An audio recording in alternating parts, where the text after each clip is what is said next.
July 1944.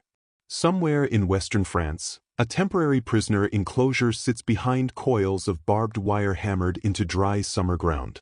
Dust hangs in the air, stirred by boots and the low movement of men waiting in line. German prisoners of war stand in worn field gray uniforms, their equipment stripped down to what they carried when they surrendered. They are quiet now, watching. On the other side of the wire, American guards lean against wooden posts in the heat. Their helmets are pushed back. Rifles rest casually at their sides. One soldier reaches into a crate, lifts a glass bottle, twists the cap loose, and drinks deeply. The sound is sharp and unmistakable. Carbonation breaking the silence.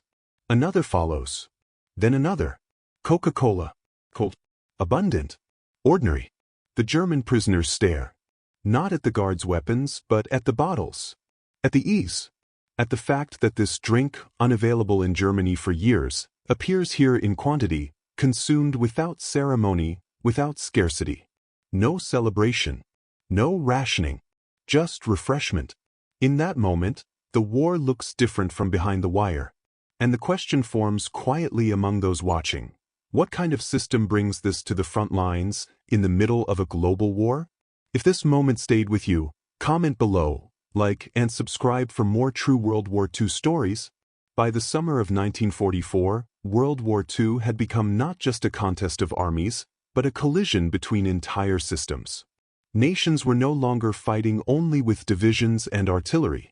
They were fighting with factories, rail networks, oil refineries, agricultural output, and the ability to sustain millions of men far from home.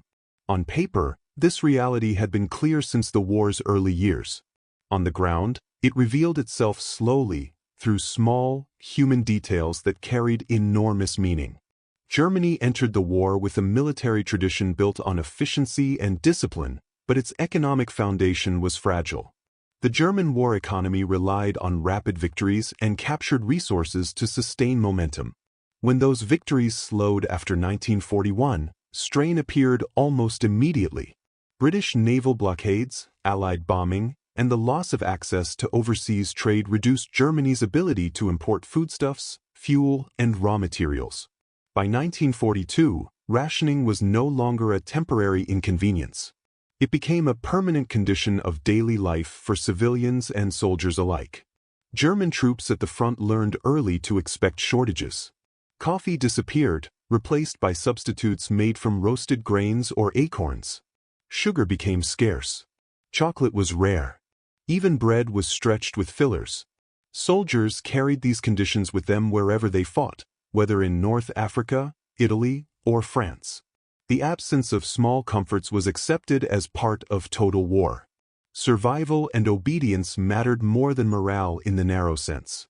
The system demanded endurance, not contentment. The American approach to war unfolded differently.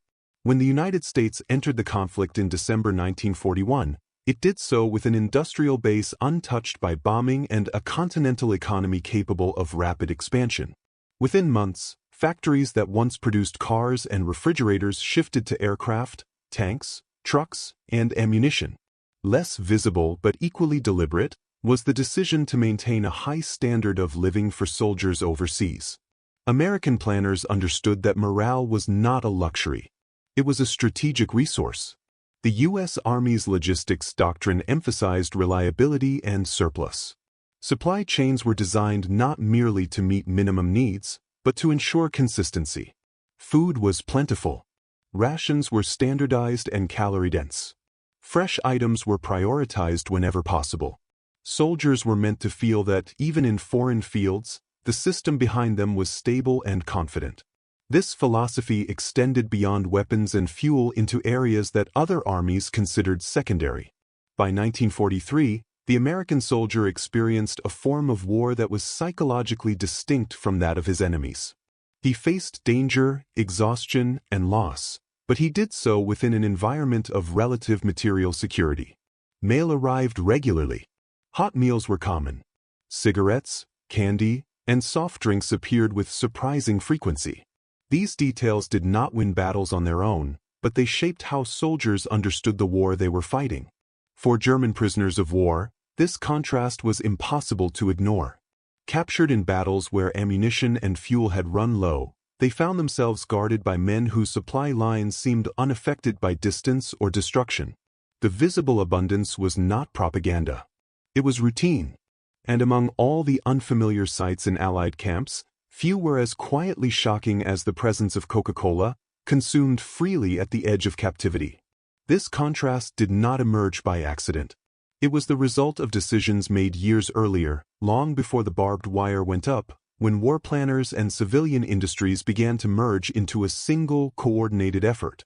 Coca-Cola did not arrive at the front lines by coincidence, nor did it survive wartime conditions through luck. Its presence in American hands during World War II was the result of a deliberate alignment between private industry and military planning that began even before the United States formally entered the war.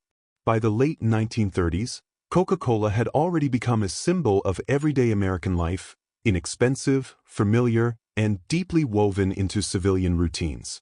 When global conflict expanded, the company's leadership recognized that its future would be shaped not only by markets, but by the outcome of the war itself. In 1941, Coca-Cola President Robert Woodruff made a pledge that would later be quoted repeatedly in military and corporate correspondence.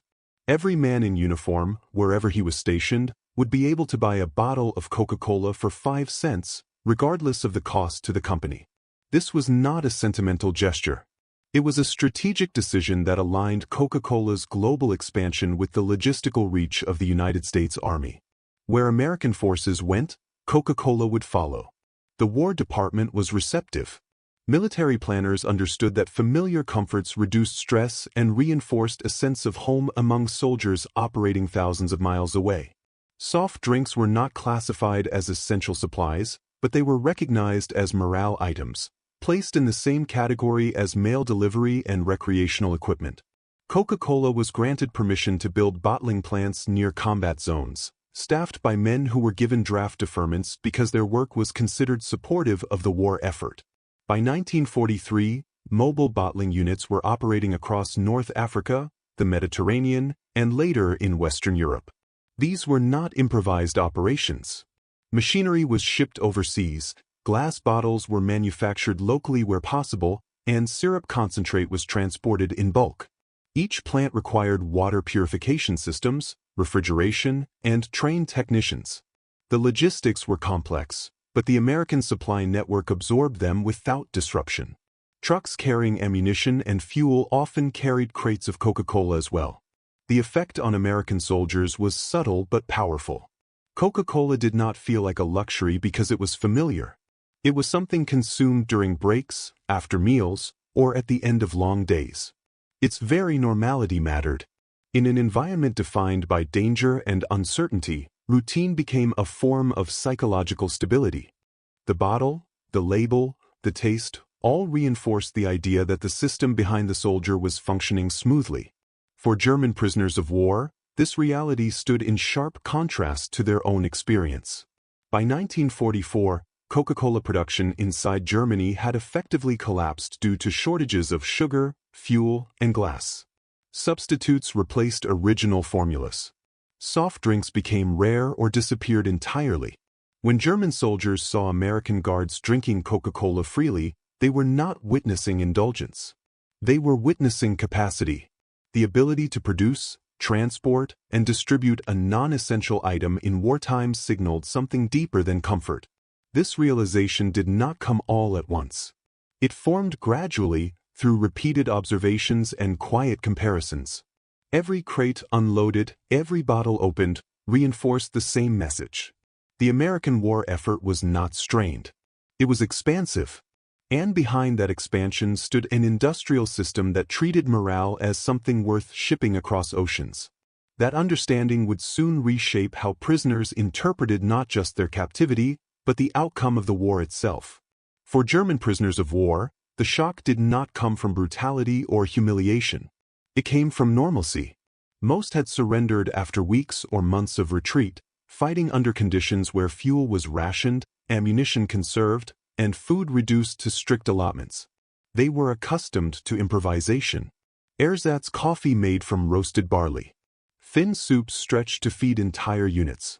Sugar measured carefully, when it was available at all.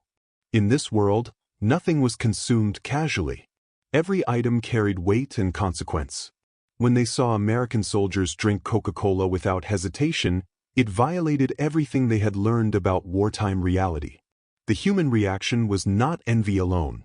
It was confusion. These prisoners were not observing officers enjoying privilege.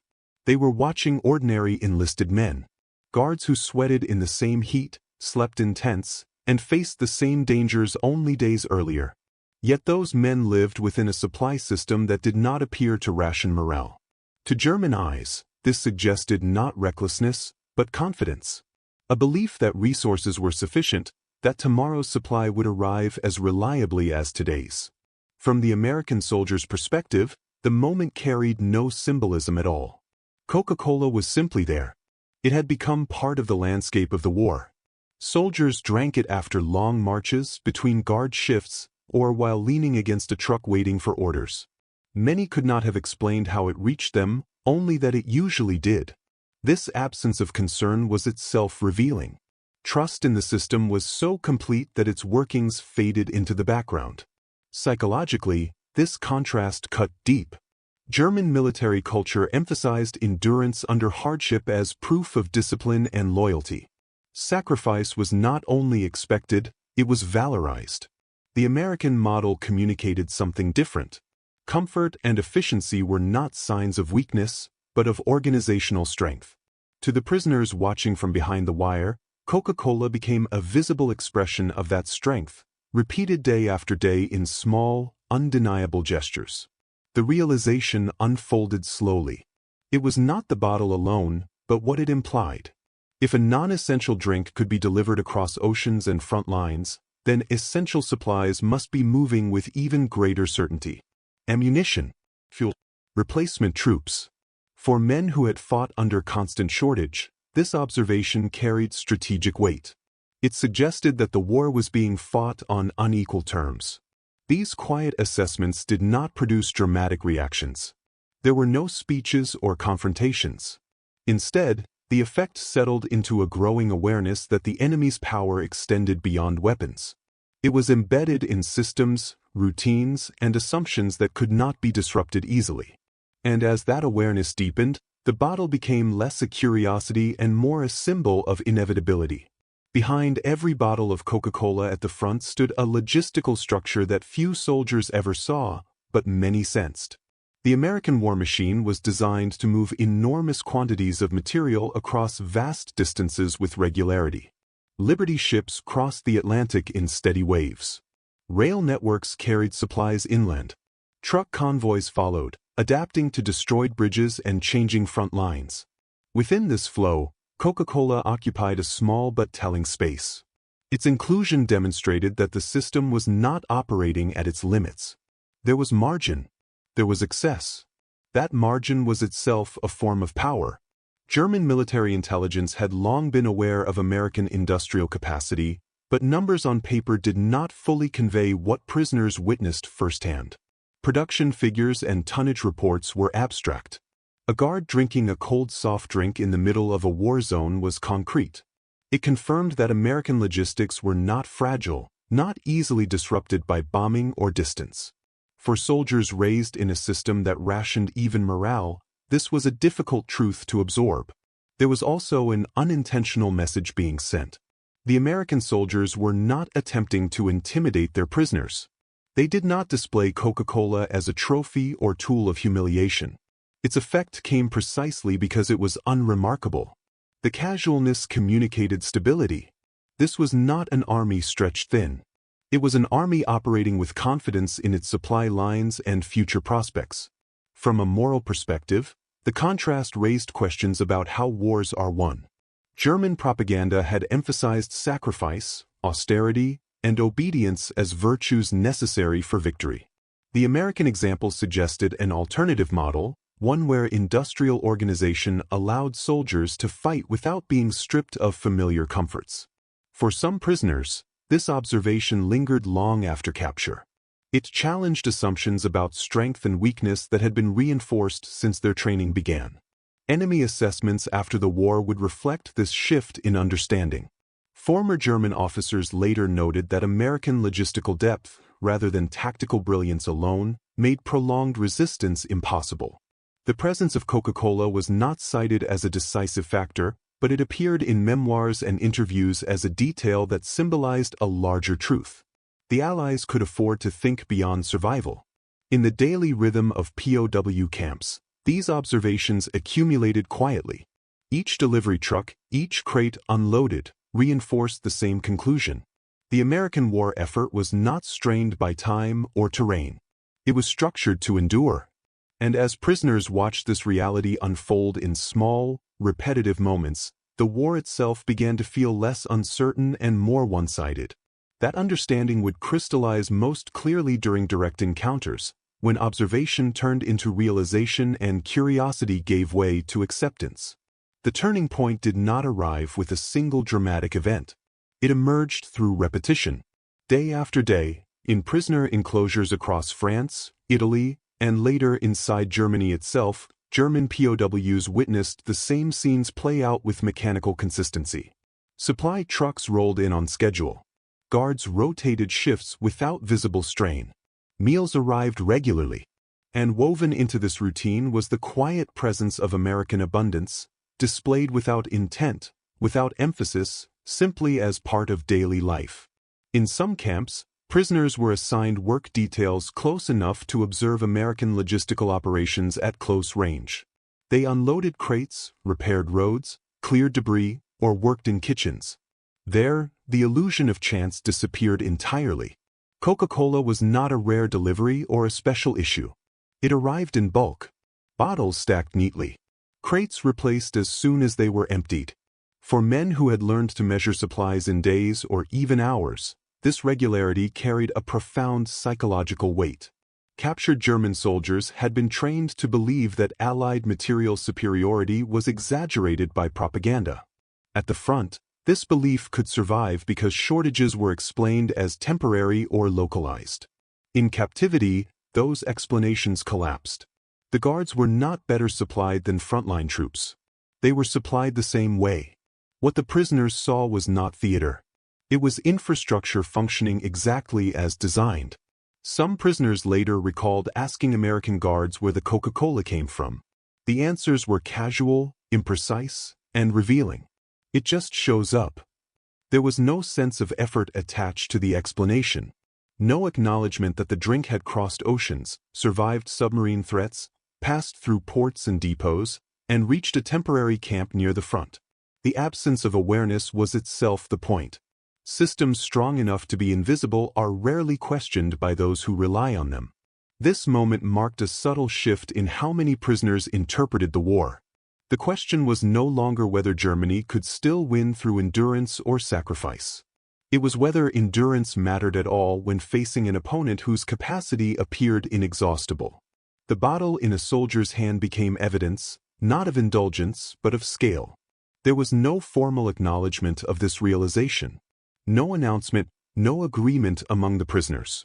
It settled quietly, shaped by repeated exposure to a reality that contradicted everything they had been taught to expect from a nation at war. And once that understanding took hold, it was difficult to reverse. The war, seen through the wire, no longer looked like a contest balanced on courage alone. It looked like an outcome already in motion, supported by forces far beyond the battlefield. As weeks passed, the significance of what the prisoners were seeing began to harden into certainty. This was no temporary surge of supplies following a successful campaign. It was not a morale boost timed to an invasion or victory. The flow continued regardless of weather, regardless of shifting front lines, regardless of the prisoners' own movements as camps were relocated or expanded. Everywhere American forces settled, the pattern repeated itself with almost industrial precision. By late 1944, this realization became especially stark. Allied armies had broken out of Normandy, crossed France, and were pushing toward Germany's borders. The advance stretched supply lines hundreds of miles beyond the beaches, yet the visible signs of abundance did not diminish. Fuel shortages that plagued German units during the same period were absent on the Allied side. Trucks queued not in desperation, but in order. Crates of rations, fuel drums, and bottled drinks arrived as part of the same system, moving forward together. For German prisoners who had experienced the collapse of their own logistics during retreats from the Eastern Front or in Italy, the contrast was unmistakable. They had seen units immobilized for lack of fuel, artillery silenced because shells could not be replaced, meals skipped or reduced because transport had failed. Now they were witnessing an enemy whose advance did not appear to weaken its supply. The implication was unavoidable. If this system could sustain comfort, it could certainly sustain combat. The psychological shift was subtle but decisive. Conversations among prisoners began to change in tone. Early speculation about turning points and secret weapons gave way to quieter, more resigned assessments. The question was no longer when the war might reverse, but how long it would take to end. Coca-Cola, once a curiosity, became an unspoken reference point in these reflections. It represented continuity, a guarantee that tomorrow would look much like today for the men on the other side of the wire. Importantly, this was not humiliation. American guards did not weaponize abundance. They did not deny prisoners water or food while indulging themselves. The camps followed the Geneva Convention, and rations were issued according to regulations. Yet even within these constraints, the disparity remained visible. The Americans had more, and they behaved as if they always would. In this environment, belief in eventual victory eroded quietly, not because of speeches or coercion, but because of repeated, undeniable evidence. The war felt decided not by a single battle, but by the steady demonstration of capacity. Every battle opened reinforced the same conclusion. This was an opponent fighting with depth, resilience, and time on its side. From that point forward, the remaining months of the war would unfold less as a struggle for possibility and more as a process of arrival at an outcome already understood. When the fighting in Western Europe ended in May 1945, the scenes inside prisoner of war camps changed, but the impressions formed there did not disappear. For many German POWs, captivity became a period of reflection shaped by what they had observed as much as by what they had endured. Interrogation reports, camp records, and later memoirs reveal that material contrast played a significant role in how prisoners interpreted the collapse of the Third Reich. The defeat no longer seemed sudden or mysterious. It appeared, in hindsight, structurally inevitable. Allied intelligence officers noted that German prisoners generally accepted the outcome of the war with less resistance than expected. This was not universal, but it was common enough to be remarked upon. The belief that Germany had been overwhelmed by numbers alone gradually gave way to a more nuanced understanding. Prisoners spoke of organization, supply, and planning as decisive factors. The visible abundance of American camps, experienced firsthand, reinforced these conclusions far more effectively than any briefing or explanation could have. Within the camps, daily routines continued under Allied supervision. Prisoners worked, received rations, and awaited transfer or release. American soldiers remained their guards, and the same patterns persisted. Supplies arrived on time. Equipment was replaced. Comfort items never fully disappeared, even as the war in Europe concluded and attention shifted toward the Pacific. For former enemy soldiers, this continuity underscored the sense that American strength was not dependent on emergency measures. It was built into the system itself. Coca-Cola, by then, had become a familiar sight to many prisoners. Some were allowed limited contact with American personnel during work assignments, and a few encountered the drink directly through exchanges or post-war employment with Allied units. These experiences reinforced earlier impressions. The drink was not symbolic because it was rare. It was symbolic because it was everywhere. Its presence suggested a nation that could afford to think about morale even after victory had been secured. The immediate aftermath of captivity also included the first return of prisoners to civilian life. Those released into occupied Germany carried with them stories that contrasted sharply with wartime propaganda. They spoke not of cruelty, but of efficiency. Not of excess as arrogance, but of abundance as normality. These accounts did not erase resentment or hardship, but they altered how defeat was explained and understood among returning soldiers. In this way, the psychological impact of captivity extended beyond the wire. The observations made in camps became part of a broader reassessment of the war, one grounded less in ideology and more in material reality. And as Europe began to rebuild, the systems that had sustained the American war effort showed no signs of retreat. They were, in fact, preparing to expand. As the war receded into memory, the systems that had sustained the American military did not dissolve. They transitioned. Supply routes became commercial corridors. Temporary installations evolved into permanent infrastructure. For companies like Coca-Cola, the end of combat did not mark withdrawal, but transformation. Bottling plants established to serve soldiers remained in place, now positioned to serve civilian populations across Europe, including in Germany itself. For former German prisoners of war, this continuity was striking. The abundance they had witnessed in captivity did not vanish with peace. It multiplied. In the years immediately following the war, Coca-Cola re-entered the German market at a scale previously unimaginable. What had once been a forbidden or substitute limited product became widely available. The same drink that had symbolized American capacity behind barbed wire now appeared in shop windows and cafes, carried not by soldiers, but by civilians rebuilding their lives. This shift reinforced the conclusions many former POWs had already reached. The war had not been lost solely on the battlefield. It had been lost in factories, ports, rail yards, and planning offices long before the final surrender. The ability to sustain morale, to deliver comfort alongside firepower, reflected a depth of organization that Germany had been unable to match once the conflict became prolonged. Historians examining post-war interviews and memoirs often encounter small, seemingly trivial details that carry disproportionate weight. A soft drink, a chocolate bar, a cigarette handed over without ceremony. These details recur because they captured something abstract in concrete form. They demonstrated how power operates quietly, through reliability rather than spectacle. For many Germans, especially veterans, these memories shaped how they understood both defeat and the emerging post-war order. The presence of American products also carried cultural implications. Coca-Cola became associated not just with the United States, but with stability and recovery.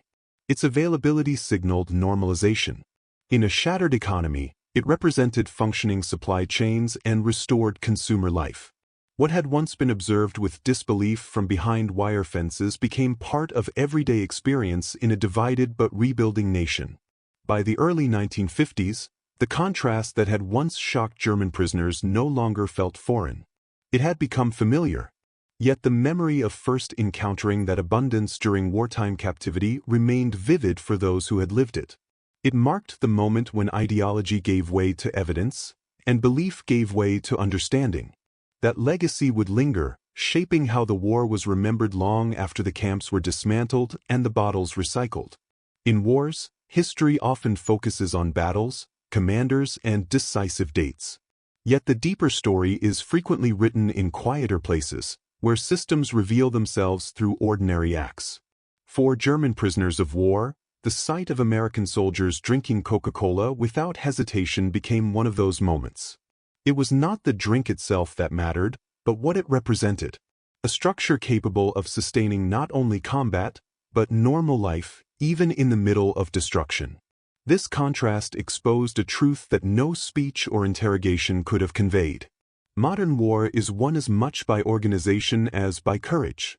The ability to move resources predictably, to preserve morale without strain, and to maintain routine under pressure shapes outcomes long before surrender documents are signed. The American war effort demonstrated that power does not always announce itself loudly. Sometimes it arrives quietly, in glass bottles stacked beside ammunition crates.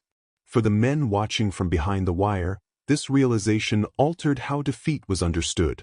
The loss of the war did not feel like a sudden collapse, but the final confirmation of something already seen and sensed.